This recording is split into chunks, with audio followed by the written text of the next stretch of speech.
Paul Tillich was born in what is now Germany and it was then 1886. His father was a Lutheran minister and his mother was not, and he studied theology and existential philosophy, about which I will now go into a long and unnecessarily glib tangent. Existentialism is to philosophy as quantum physics, Gödel's theorems, and Dadaism are to math, science, and art respectively, in that some guys spent way too much time studying their fields and realized, oh shit, this stuff ends. Before existentialism showed up, philosophy and religions tended to be concerned with how beings interacted with the world. Early theistic religions understood there to be a white-bearded guy named God who made the earth, and trees, and bunnies, and television show producers. Early thinkers understood this act of creation to be predated by something, just like when we build a house, it is predated by blueprints or the idea for a house. These imaginary mental blueprints are called a thing's essence, and in early philosophy, a bunny who matched God's bunny blueprint was considered to have lived a good bunny life. Whereas if a television show producer failed to fulfill his essence by choosing to make reality shows on VH1, it was known as sin.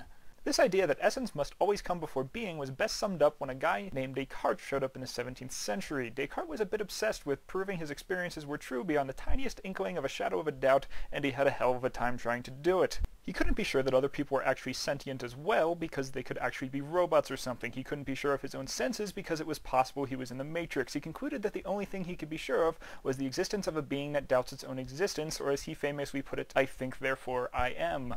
Then, finally, 2 centuries later, the existentialists appeared. An existentialist is, first and foremost, a person with an impossible-to-pronounce name, such as Sartre, Dostoevsky,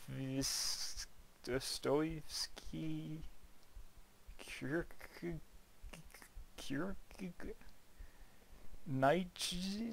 There's too many consonants in a row!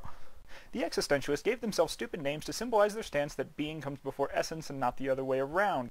This means what would make a bunny's life good was not determined before it existed as a being. Therefore, there is no need for a god as a master architect determining what life should or should not be. This is why Nietzsche famously declared, God is dead. For the existentialist, meaning does not come before life, so it is up to us to determine meaning for our own lives. This immense freedom radically changed Western civilization, much in the way freedom of the first year away from home changes a college freshman.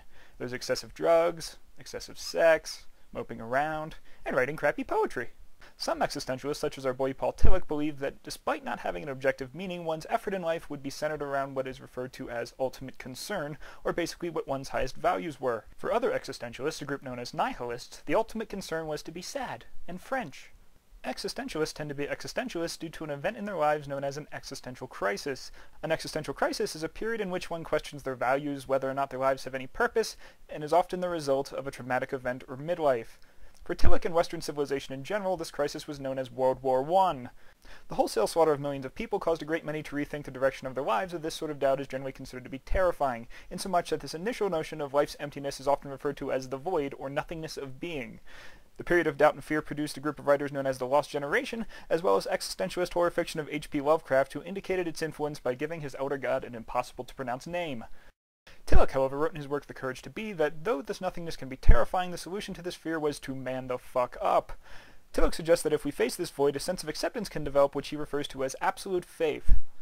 Tillich was a Christian, despite the fact he agreed that God already died back there. This was because he believed that the people who say God was a guy with a beard were wrong in the first place. To early religious scholars, God is considered to be the highest being. He may be a guy who is taller than Shaq, smarter than Einstein, and beardier than Dumbledore, but he is still a guy. This, of course, is problematic in that it makes God kind of a dick for choosing to create children with leukemia. Tillich instead referred to a source of being, or a ground of being, about which no rational statements can be made. He calls this God above God, which is a good name, but not nearly as good as Supergod or God 2. To Tillich, Supergod is implied by absolute faith, that is, though there is nothing conceivable to have faith in, a faith still exists and points to a paradoxical non-being or being itself. And when your world is melting down around you in an existential crisis, the ultimate concern for your life will necessarily be absolute faith in the supreme God, which is a really nice Christian-y way of putting it. After disagreement with Hitler in 1933, Tillich was exiled to America, where he taught at some places, wrote some stuff, and cheated on his crazy wife, who cheated right back with 3 other people at the same time. After writing his 3-volume and extremely boring magnum opus Systematic Theology, he decided 1965 was a good time to have a heart attack, and he died.